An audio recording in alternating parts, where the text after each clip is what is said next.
Hello and welcome. This is Gertie. I'm Gertie and this is Ella. I'm Ella. And this is our channel. Long time no see. Oh my gosh, it's been like a month. If not more. And I'm sorry for the hiatus. Listen, you know going into this that we are mentally ill. This is the contract you signed when you subscribed to our channel without knowing it. Struggle bussin'. Yeah, it's been kind of crazy. We've done a lot of stuff. Done a lot of stuff, felt a lot of feelings, cried a lot of tears. Lost a lot of jobs, regained a lot of jobs. Facts. We weren't fired. I'm just gonna put that out Yes, there. no. We had None some of us were job fired. issues Job issues. that are now close Resolved. or resolved. Yeah, exactly. So it's all good now, but we missed you guys. We missed you so much. And hopefully we'll be seeing you again more. Yes, please don't give up on us. We will always be here eventually. Eventually. We'll come back, but Yeah. sometimes it's hard. There's gonna be breaks. I thought the summer was gonna be way easier to film. Nope. No, No. when I was doing school and you were full-time work, it was way easier than the summer. So much easier because we had a routine. We had a routine, and then No. this summer it's just been added stressors coming from nowhere. And they're just not the normal stressors, so that I feel like they're harder to deal with. It's been really hard.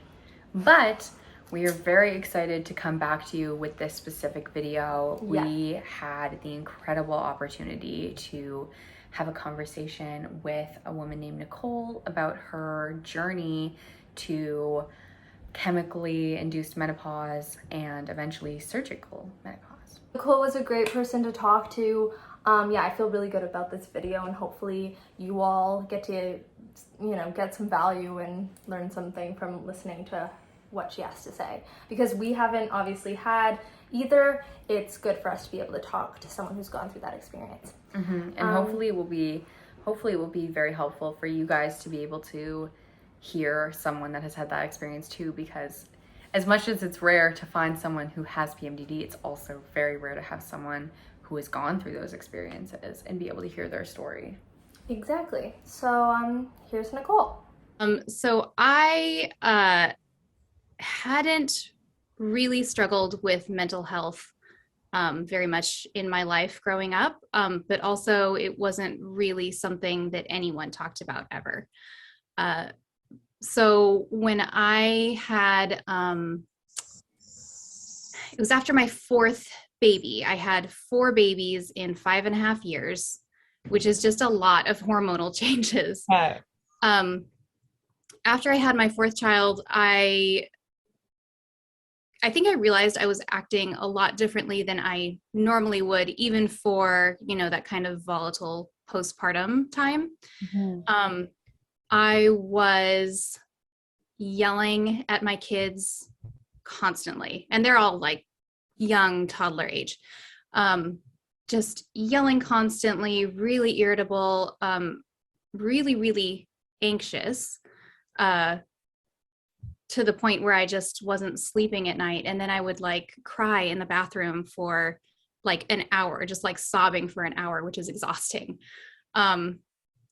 And I think more than that, I started having the really intense suicidal ideations.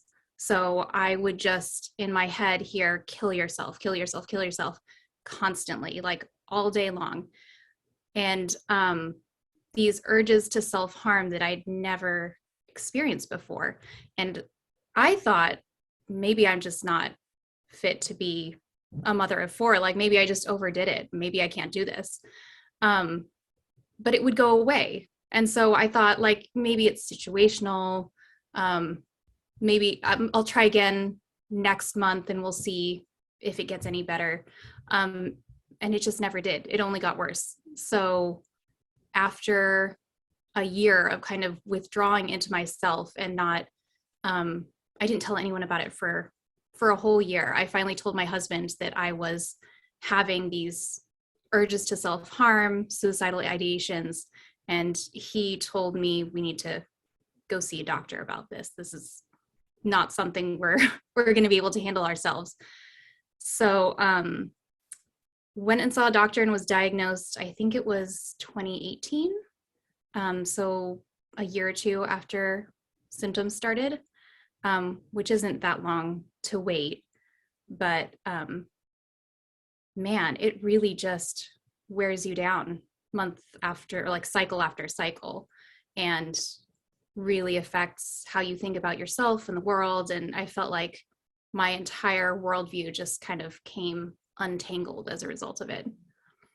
So that's kind of been my journey. And that's when we decided we need to start moving up the kind of spectrum of treatment to something that was going to control more of the symptoms at a time. He suggested pure CBD oil. It was like, the worst thing that's going to happen is you're going to get tired if you take too much. So you might as well try it. So Oregon is a great place to do that. So I tried that. And it controlled my symptoms for probably a good couple of years. It was just nice to have something that helped. Stopping the breastfeeding as my baby grew older, we stopped the breastfeeding, and something about stopping that hormonal fluctuation really helped to get rid of the worst, like suicidal ideation. So that also kind of helped, but the depression started creeping back in after a while. Really in 2020, like I think 2020 was just a very difficult year. So as the depression started creeping in, I knew that I wasn't going to try birth control because I hadn't reacted well to it in the past. So we skipped that and went on to the SSRIs. And he started me off at a low dose of citalopram. I think 10 milligrams is like a child's dose, so just really, really low. And I was shocked at how well that worked. Like it was so different. Really controlled the depression, and I felt like I could be myself in my symptom weeks, which was just wonderful. But around that time, my period started getting heavier, and the really heavy bleeding so my cycle is 25 days long. And 14 of those days, I'm having to stay on top of taking citalopram. And then my period would start, and for the next week, I would be just laid up in bed with cramps and heavy bleeding. And I was diagnosed with adenomyosis. Adenomyosis is when the endometrial tissue inside the uterus grows into the actual wall of the uterus. So when it sheds every month, there's a lot of clotting, like really heavy bleeding, really angry cramping to try to kind of get that all out. It's not, endometriosis is when that tissue grows outside of the uterus completely and just is inside the abdomen. And honestly, a lot fewer people have heard of adenomyosis, I think, but sometimes they can co-occur. So for me, it was heavy bleeding, so much that I was sometimes losing up to like a cup of blood a day. Just I became really anemic and weak and shaky, and I felt like I was always having to think about where I sat, like if I was going to bleed through things, how often I could change a pad. It really does take up a lot of your kind of mental capacity just trying to deal with that. So it got to the point where I only had really 5 good days per cycle. And that didn't really feel like a sustainable way to live. So that's when doctors started talking about moving on to surgery. Specifically for the adenomyosis, they wanted to do a hysterectomy. No one was going to take my ovaries because I'm 36 and it's still much too early to be going into menopause. So I kind of insisted that we have to take the ovaries out too, because adenomyosis is certainly cramping my lifestyle, but it wasn't going to kill me. like PMDD, having to deal with those symptoms and the depression and the even if I got a couple of suicidal urges per cycle, it added up to like 800 per year. And over the next 20 years before I'm going to be finishing menopause, that just wasn't a number I felt like I wanted to play with. So we agreed that they would look into maybe removing my ovaries too at the same time I had my hysterectomy, as long as I could tolerate chemical menopause with hormone replacement, just to make sure it didn't make my symptoms worse. So we started that in February, and it was a little bit rocky at first, just because I think of the normal hormones just kind of being ratcheted down a little bit. But overall, once I got that down to a sustainable level and then added in enough estrogen and a little bit of testosterone so that I was feeling normal again, it was like rewinding the clock to before PMDD. So I felt like my old self again, and it was really, really amazing. Wow. So you were talking about the chemical menopause, and you mentioned hormone replacement. So they recommended you do that at the same time as the chemical menopause. Could you tell us a little bit about hormone replacement from your experience or what you know about it? Yeah.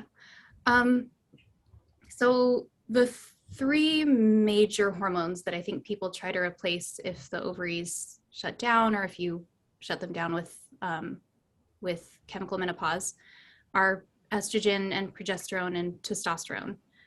I really suspected that I was progesterone intolerant, just because of how I reacted to pregnancy and breastfeeding. They were very much like PMDD for me. And a couple supplements I took, they're supposed to raise your progesterone levels, were really just a very bad experience. So I wanted to skip the progesterone. I think you only need it if you have a uterus. So since I knew the uterus was going to come out anyway with surgery, I knew I didn't need that in order to help thin the uterine lining. So the big one was estrogen, which is supposed to help with heart health and bone density, kind of mental acuity, just a lot of the things that we still want when we're 30, 20, 30, 40. So my doctor put me on a really low dose of estrogen patches. It's just a little sticker that I wear. And we kind of tried to feel out whether the effects I got from it were tolerable or whether I needed more. And so we kind of slowly, after a few weeks, would ratchet up to the next dose and then add in some more. Before the estrogen was really enough, what I was feeling were pretty classic menopause symptoms. So I was really, really, really tired. And I had a lot of joint pain. I had hot flashes, like the chills. My body just wasn't able to regulate its temperature. So that part wasn't pleasant, but it was still a lot better than PMDD. Mm-hmm. I think like a lot of people, I had to look around for a doctor who was going to be more helpful. I started out with my primary care physician, who was really great, but I found that I was coming to him a lot when I was really struggling. And he wasn't so much proactive in kind of helping me figure it out. So the next place I went was my gynecologist, and that also wasn't really helpful. I found that they really wanted me to try birth control, even though I'd had bad experiences in the past, and that didn't feel like it was worth it to me. So I happened to see a recommendation on Facebook in a local group about a doctor who was a gynecologist and also really good at figuring out hormone issues. And so I looked him up, and he was really, really, really wonderful. He helped me kind of navigate the system, because with chemical menopause, PMDD actually wasn't one of the accepted, not one of the accepted conditions for treatment. So there was a list of things that qualified so that I could start chemical menopause, and insurance would cover it. And PMDD isn't on that list. So he had to kind of help me find another doctor who could see me, who could prescribe it. But before that, insurance just didn't want to cover it. And it was going to be like $3,000 per injection for Lupron, and you have to get it every month. So that wasn't really going to work well. So, when insurance finally did cover it for me, I think I ended up paying $300 per injection. So it's just very expensive. And unless you qualify, no one really wants to cover it. Right. That's so interesting. Do you mind me asking how long from your diagnosis to where you are now, like this whole journey has taken you? Let's see. I was diagnosed in 2018, and diagnosed with adenomyosis in 2021. So it's been about 4 years since I was diagnosed with PMDD before I got to this point. The reason I had surgery so soon, I was supposed to try chemical menopause for 6 months and ended up with surgery after 4 months. It sounds like it was a very kind of rare experience, but I got up to a level of hormone replacement therapy with estrogen patches and testosterone where I felt energetic and clear in my mind and emotionally stable, just really, really great. And something about that high level of estrogen just triggered the adenomyosis. And I started bleeding in April, and I did not stop until surgery. So it was like hemorrhaging bleeding, just where I couldn't get up, and my blood levels dropped to, they thought I was going to have an infusion. And it was, that part I don't think is very common as far as people's experience with chemical menopause or hormone replacement. My doctor said in 20 years of prescribing Lupron, he's never seen that happen before. So I feel like that's fairly rare, but it helps speed up the surgical process. And I had surgery in mid-June, which was wonderful. I was a little bit nervous because I've never had a major surgery before. But I think I've told myself so often over so many years that I would do anything to be rid of PMDD, that I think gave me a good measure of peace before surgery, just knowing that whatever else happened, I wasn't going to have PMDD anymore. And maybe I think my main worry was that something would go wrong. I feel like with PMDD, a lot of people try a treatment and it works for a little while and then it just doesn't work. And then they move on to the next one and it works for a little while and it doesn't work. And my worry was, this is my last card to play, is removing everything. What if something goes wrong and it works for a couple years, but then I have to spend 15 years, I go into menopause 15 years early, like that. That was kind of a concern of mine. But still, knowing that I would do anything and live basically anyway to be rid of PMDD and all the symptoms and all the bleeding that came with adenomyosis, I was really confident that surgery was the only thing left for me at that point. I had a chat with the surgeon a couple weeks beforehand. We just talked about some pre-op stuff and what recovery would look like, what she was going to be doing during the surgery. There are a couple of ways that you can do a total hysterectomy. Usually people need some kind of laparoscopic incision to assist in taking out the ovaries, but she was pretty confident that she could do it all vaginally. Right. So if you do it vaginally, you have to remove the cervix too, which is kind of a consideration people have when they're having hysterectomy, is whether to keep the cervix or not.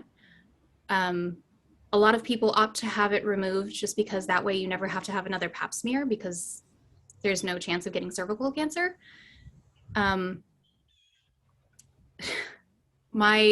Because of the adenomyosis, my uterus was kind of enlarged. She called it a big fat uterus. So like, she was pretty confident she could get it out, but if she could not get out the big fat uterus that was enlarged with adenomyosis, she let me know I was going to have some laparoscopic incisions, which is fine. I went into surgery and I think it took probably an hour and a half. And while they were in there, they were able to check and see if there was any endometriosis and weren't able to see anything. I don't know. I asked them if they could, because if you're already in there, why not check? So yeah, it was about an hour and a half. I had to stay overnight in a hospital. I was discharged the next morning, and had some soreness for a couple of days afterward, but really I was off of all painkillers within a couple of days, just because the bleeding had stopped. And so I felt stronger. Like, my blood levels were already better than they were before surgery. And it was so much less pain than I'd had to go through every month with cramps. It felt like the kind of pain I would normally push through, and I would normally be like folding clothes or running errands or things like that. So it has been a bit of a struggle to keep myself just parched for a little while so that I can heal, knowing there are internal stitches and things like that. I'm not supposed to lift anything over 10 pounds for 4 weeks after surgery, which is a struggle. Is a struggle because I've got 4 kids, and also I'm feeling so much better. I want to be like moving furniture, doing house projects and stuff like that. Oh gosh, I feel like I started having kids really young, because I wanted to, but I'm really glad that my life worked out the way it did, because I don't know if I would have developed adenomyosis and PMDD anyway when I was 30 or so. And I'm really glad that I was able to do that before having to consider hysterectomy. I do feel like a lot of people struggle to get doctors to agree to a hysterectomy just because they haven't had children yet, which seems unfair. It's also unfair if you want to have children and this is your best option. It's just terrible that that is the option, kind of the last option we have. For myself, I wish that I hadn't been so reluctant to move along that treatment spectrum, because a lot of the treatments are temporary or reversible. Like, I was dead set on not using an SSRI for a lot of years. And my only regret is that I waited so long. It just worked really well. And if it hadn't worked well, I could have just stopped it, and it would have been fine. Or trying out chemical menopause, it's reversible. So, I mean, if it's not working, then I could have stopped it. I wish I hadn't been so reluctant to just try different things, even though they were medical or seemed really big. I think it's hard to overstate how much PMDD just really affects everything about someone's life. And I wish I'd been more willing to try different things to mitigate that a little bit. Okay, so that was our interview, or I guess conversation with Nichole. She said that if anybody wants to reach out to her with questions or just wants to chat, she'd be happy to. So if anybody does, you can contact us and we'll put you in touch. And thank you again to Nichole for speaking with us and allowing us to share her conversation with us online. That was very... Yeah, that was so great. It was so great. Yeah. I had no idea adenomyosis was a thing before this conversation. And it kind of opened my eyes to the different challenges people with PMDD face, like added on top of the everyday struggle with PMDD. Yeah, no, that's insane. I can't even imagine, like, just the added pressure. And I mean, on one end, it got her surgery faster. Obviously, you don't want to have to deal with adenomyosis at all. Yeah. But it was nice also to hear a positive experience with surgery, because I think that's just such a daunting thing. But to hear someone go through it and have a positive experience with it, that's really comforting. I did want to add about hormone replacement therapy or chemically induced menopause. It isn't the option for people who do have a progesterone intolerance. If you do have your uterus still in your body, you will need to add progesterone back into your system to remain the health of your uterus. I could have said that better. Okay, you can do it just one more time. Yeah. Okay. It's just one more time, but after that, no more. Keep in mind that you will need to add progesterone back into your body if you still have your uterus, if that's an ovarectomy. Is that the official term? Do we know I that? believe it's ovarectomy. Like ovarectomy. That is what Google said. Oh, okay, if Google said When it. I If looked Google it up. said it. Bear with us. Yeah. If you have had an ovarectomy and still have your uterus, or if you're just doing chemically induced menopause, it might not be still the solution for you if you are progesterone intolerant. Yeah, and a good segue into that is our check-ins. Mm-hmm. So from the last video, you may have heard that I started to take Maya, which is the drospirenone ethinyl estradiol combination pill. I think so. And the first month worked really well for me. The second month was a living hell. So I pretty much found out I'm progesterone intolerant as well. It made me extremely depressed, like every day. And as soon as I would take the pill, I'd feel it like half an hour later. So I quickly found out that's not the option for me. Now, And I'm back on my old birth control at the moment. Sorry, what were you gonna say? can you say the last part of your sentence again so that I didn't cut you off? And now I'm back on my old birth control. Thank you. I was going to say that also might be helpful to find out. Have you found since switching back to your old birth control that it's made a improvement that you can see so far? I have, but I also felt that way when I originally switched to Maya. So it might be my body just being like, hey, something new. This is working. So I'm going to wait it out a bit longer with my old birth control, but I know my old birth control was better than Maya was the second round. Because the second month, it was just terrible. Brutal. So not to say Maya isn't the option for a lot of people, because it is the one recommended to treat PMDD. It just wasn't for me or Gertie. Yeah. So that's my. But that does not mean that it doesn't work for some people. Not at all. I mean, it's FDA approved also to help PMDD. So it's worth a try for sure.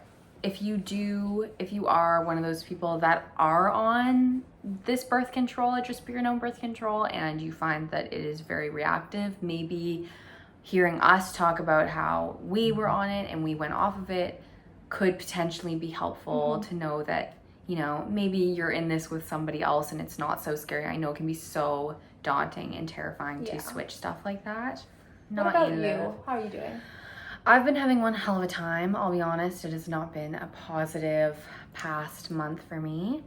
I am still experiencing my natural cycle, and with that comes a lot of ups and downs. Some months, although PMDD is always there for me, some months with stress levels and stuff, it is manageable, and some months it is not. And so it's just really trial and error, and it's not ideal, and I've been having a really hard time, but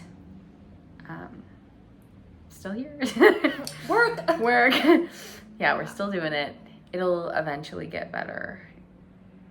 It always does. It always does. It though. always does. It always sounds cheesy. even to if say it's it, but it for a always little does. bit, and then it gets hard again. But And then it gets better again. and then it gets That's better the again. beauty of it. So that's us. That's the video. I hope you enjoyed it. You may have noticed that we're not at Gertie's house today. We're at my house. So it's my house. Sorry, That's that alright. looks like there's nothing in my room. There's actually a lot of stuff in my room. Flex. There's a lot of things. I own Yeah. a lot of things. I own a lot of objects, and they're in this room, and you just can't see them. Like the objects I am looking at right now. Yeah. Crazy. Yeah, we couldn't use Gertie's space today, but we Yeah. will be back at Gertie's sometime soon, and you will see Baby the Rat, right? Baby the Rat's also been having a really hard time. Baby the Rat needs his own check-in, but he's on the ups, so. He's on the ups. You gonna tell them what happened to Baby? Oh, Baby the Rat took a tumble and broke his teeth and has only been able to eat baby food, but he's growing them back. We're gonna actually be starting a GoFundMe. Yeah, for Baby the Rat's dentures. Baby We the started Rat a needs, PMDD yeah, YouTube channel, and it's just to raise money for your For- rat's denture. absolutely. PMDD is a very important thing, but Baby needs veneers. Okay, Yeah. guys. Thanks for joining us. We'll see you next time. Hope you enjoyed the video. Love you so much. Okay. Goodbye. If you do have your uterus in your bottom, if you do, which I do, if you do have a uterus in your butt, your asshole, if you have your uterus in your colon, seek help, please. Sorry. That is the end of the video. Uterus in your Bye. bottom.